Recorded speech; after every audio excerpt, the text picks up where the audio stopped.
Assalamualaikum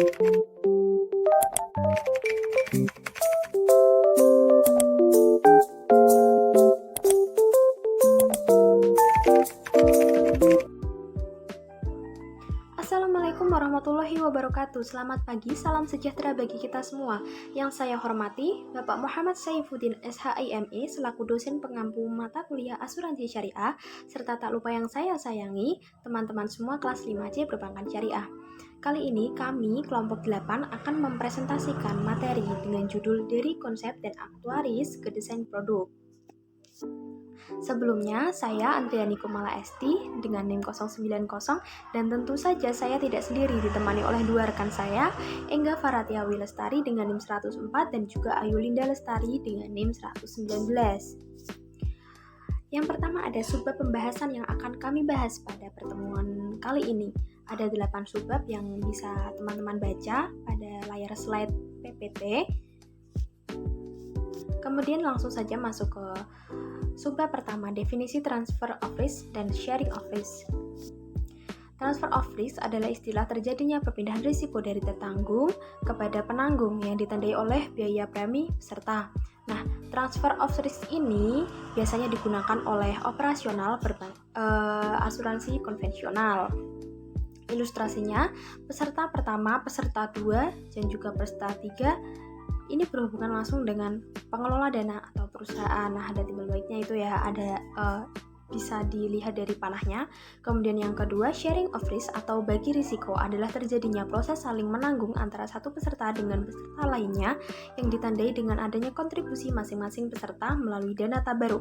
Nah, sharing of risk ini biasanya digunakan oleh asuransi syariah. Nah, untuk ilustrasinya bisa dilihat sendiri di PPT.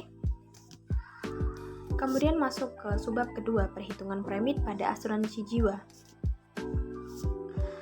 Nah, yang pertama ada financial problem atau masalah keuangan. Di sini bawahnya ada risiko, kemudian ada dana pensiun, kematian, disable, general fire atau car, health atau kesehatan, dan juga itu strip itu lainnya. Nah, cara untuk menghitung dana pensiun yaitu melalui annuity tabel, kemudian kematian, mortality tabel, dan juga selanjutnya bisa dibaca sendiri pada slide PPT. Kemudian langsung masuk ke subbab ketiga yaitu teknik menghitung premi pada asuransi jiwa. Dalam penentuan tarif asuransi konvensional ada 3 faktor yang harus diperhatikan untuk menghitung premi. Yang pertama tabel mortalitas, yang kedua penerimaan bunga, dan yang ketiga biaya asuransi. Kemudian pada asuransi syariah basic, pengkalkulasian tarif atau premi asuransi didasarkan pada yang pertama tabel mortalitas seperti yang asuransi konvensional tadi ya. Kemudian yang kedua asumsi bagi hasil atau mudharabah. Kemudian yang ketiga biaya asuransi yang adil serta tidak menzolimi peserta asuransi yang lain dan juga peserta asuransinya sendiri. Ada juga kelemahan asuransi konvensional yaitu menggunakan basis perhitungan bunga atau interest, yaitu jika sewaktu-waktu kondisi perekonomian tidak stabil maka akan mengalami kondisi negatif spread. Sedangkan pada asuransi syariah negatif spread ini tidak akan terjadi karena perhitungan hasil pada antara peserta atau sohibul mal itu tidak akan terjadi negatif spread gitu. Maaf, negatif spread tadi ya. Selanjutnya subbab keempat dan sampai 8 akan dijelaskan oleh dua rekan saya yaitu Engga Lestari dan juga Ayu Linda. Baik, Assalamualaikum warahmatullahi wabarakatuh. Di sini saya akan melanjutkan pembahasan teman saya sebelumnya. Nah, untuk slide selanjutnya kami akan membahas mengenai ilustrasi penggunaan tabel mortalitas. Yang perlu diketahui terlebih dahulu bahwa tabel cara menghitung premi asuransi ini hanya semata-mata didasarkan pada perhitungan tabel mortalitas, di mana unsur lain seperti interest, bunga untuk konvensional atau bagi hasil untuk syariah, serta unsur expense, biaya-biaya belum termasuk, dikarenakan untuk ilustrasi pertama ini hanya berfokus pada tabel mortalitasnya saja. Nah, untuk ilustrasi pertama ini sudah disediakan data di mana untuk usia 40 tahun jumlahnya 100 orang, yang meninggal 10 orang dan QX-nya 0,1. Dan untuk untuk usia 41 tahun jumlah pesertanya 90 orang dan data untuk orang yang meninggal dan QX-nya ini belum tersedia. Nah, pertanyaannya adalah berapa iuran yang harus dikumpulkan oleh setiap peserta bila setiap ahli waris peserta yang meninggal diberikan masing-masing sebesar Rp1. Nah, di sini yang perlu dicari terlebih dahulu adalah jumlah yang meninggal, dan kami menggunakan usia 40 tahun di mana jumlah peserta yang meninggal adalah 10 orang. Dan kemudian dibayarkan ke peserta yang meninggal adalah Rp1 untuk setiap ahli waris, sehingga Rp1 dikalikan 10 sama dengan Rp10, sehingga untuk iuran setiap pesertanya adalah Rp10 dibagi 100 peserta sama dengan Rp0,1. Baik, untuk slide selanjutnya adalah ilustrasi penggunaan tabel mortalitas dan bunga. Dan jika slide sebelumnya adalah hanya berfokus pada tabel mortalitasnya saja, nah untuk slide ini kita berfokus pada tabel mortalitasnya dan juga ada unsur bunganya. Nah, untuk ilustrasi yang pertama ini sudah disediakan data di mana untuk 100 peserta adalah jumlah usianya 40 tahun, dan kemudian untuk yang 90 peserta usianya 41 tahun. Nah, pertanyaannya adalah berapa sih iuran yang harus dikumpulkan oleh setiap peserta bila setiap ahli waris peserta yang meninggal diberikan masing-masing sebesar Rp1 jika bunga investasi dalam 1 tahun adalah 10%. Nah, di sini untuk perhitungan ilustrasi duanya juga sudah disediakan data yang sama seperti ilustrasi sebelumnya. Nah, pertama yang perlu dicari adalah jumlah yang meninggal. Di sini masih sama, kami menggunakan usia 40 tahun sehingga jumlah orang yang meninggalnya adalah 10 peserta. Kemudian dibayarkan ke pesertanya meninggal adalah Rp1 sehingga dikalikan 10 sama dengan Rp10. Dan kita mencari diskonto bunganya terlebih dahulu di mana Rp10 sama dengan 1/1 ditambah 10% dikalikan Rp10 sama dengan Rp9,9, sehingga iuran setiap pesertanya adalah Rp9,09 dibagi 100 peserta sama dengan Rp0,0909. Baik, untuk yang selanjutnya adalah mengenai ilustrasi penggunaan tabel mortalitas dan expense.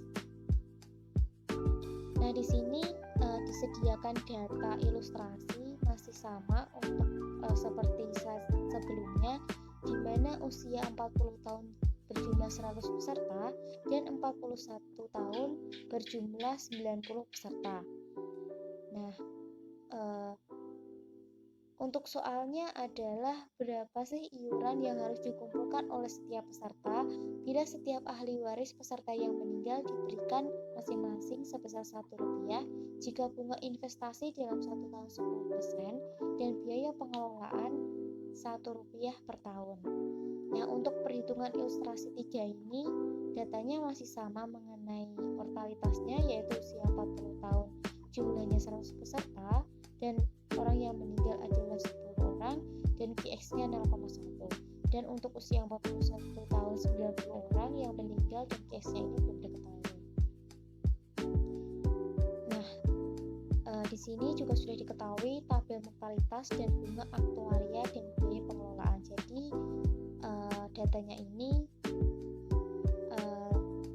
terdapat mortalitas, bunga aktuaria dan biaya pengelolaannya. Jadi yang dicari adalah hal tersebut, seperti itu. Nah, pertama-tama adalah kita cari terlebih dahulu jumlah yang meninggal sejumlah 10 peserta. Dibayarkan peserta yang meninggal adalah Rp1 dikali 10 sama dengan Rp10. Untuk bunganya sendiri adalah masih sama 0,09. Kemudian diskonto dari Rp1 sendiri adalah 1 dibagi 1/10% dikalikan Rp1 sama dengan Rp0,9, sehingga iuran setiap pesertanya adalah Rp9,09 sama dengan dibagi 100 peserta sama dengan Rp0,099. Baik, mungkin itu saja yang dapat saya sampaikan. untuk slide selanjutnya akan dijelaskan oleh rekan saya. Baik, saya akan melanjutkan pembahasan materi dari teman saya sebelumnya. Materi selanjutnya yaitu mengenai 7 plan dasar dari asuransi jiwa. Plan dasar asuransi jiwa ini dibagi menjadi 3 bagian. Yang pertama, term insurance, yaitu plan di mana manfaat diberikan bila peserta meninggal dunia. Jika tertanggung meninggal selama kurun waktu asuransi berjangka itu berlaku, santunan bos dapat dibayarkan. Yang kedua, endowment insurance atau asuransi dwiguna, yaitu serupa dengan asuransi berjangka dalam hal bahwa polis dwiguna itu berlaku untuk satu kurun waktu tertentu. Yang ketiga, whole life insurance, yaitu menyediakan penutupan asuransi selama hidupnya tertanggung. Kemudian materi selanjutnya ada 8 mekanisme dan contoh produk asuransi syariah. Di sini ada tabel mekanisme kerja produk-produk tabungan. Pada tabel ini, mekanisme dana terbagi dalam 2 alur, yaitu dana peserta takafuli atau DPT dan dana alur pemegang saham atau DPS. Dana tersebut kemudian diinvestasikan oleh perusahaan dalam suatu kumpulan dana investasi. Hasil investasi dikembalikan secara proporsional ke masing-masing alur dana DPT dan DPS. Setelah dilakukan pembagian keuntungan antara pemilik peserta sebagai pemilik dana atau sahibul mal dan perusahaan sebagai pengelola atau mudorib, sebagaimana bagi hasil yang diperjanjikan sebelumnya. Setiap peserta wajib membayarkan sejumlah uang premi secara teratur kepada perusahaan. Besar premi yang dibayarkan tergantung kepada keuangan peserta. Akan tetapi, perusahaan menetapkan pada jumlah minimum premi yang akan dibayarkan. Setiap premi yang dibayarkan oleh peserta akan dipisah dalam 2 rekening yang berbeda. Selanjutnya, ada mekanisme kerja produk non-tabungan. Pada tabel mekanisme dana non-saving ini tidak ada unsur tabungan. Dana kontribusi atau iuran peserta yang merupakan dana tabaru atau dana tolong-menolong terkumpul dalam total dana peserta TDP, kemudian diinvestasikan oleh perusahaan. Total dana peserta plus investasi yang dihasilkan kemudian dikurangi dengan beban asuransi seperti klaim, reasuransi, dan sebagainya. Keuntungan yang diperoleh dibagi antara peserta, sohibul mal, dan pengelola atau mudorib dengan skim bagi hasil sebagaimana yang diperjanjikan sebelumnya. Setiap premi yang dibayarkan oleh peserta akan dimasukkan dalam rekening tabaru perusahaan, yaitu kumpulan dana yang telah diniatkan oleh peserta sebagai iuran dan kebajikan untuk saling tolong-menolong dan saling membantu. Oke, selanjutnya ada beberapa referensi yang kami pakai untuk menyusun makalah dan juga PowerPoint kelompok kami. Ada 7 referensi yang bisa dibaca dan juga dilihat pada slide PowerPoint yang kami sajikan. Oke, terima kasih atas perhatiannya. Terima kasih sudah meluangkan waktunya untuk menonton video presentasi kami. Terima kasih kepada Bapak Muhammad Saifuddin selaku dosen pengampu mata kuliah asuransi syariah yang telah memberikan tugas kepada kami. Kemudian terima kasih kepada teman-teman yang sudah menyimak video hingga akhir. Saya sangat mengapresiasi kalian. Dan selanjutnya apabila ada pertanyaan, apabila ada yang belum jelas, bisa ditanyakan di komen GCR. Seperti itu. Kurang lebihnya mohon maaf. Terima kasih. Wassalamualaikum warahmatullahi wabarakatuh.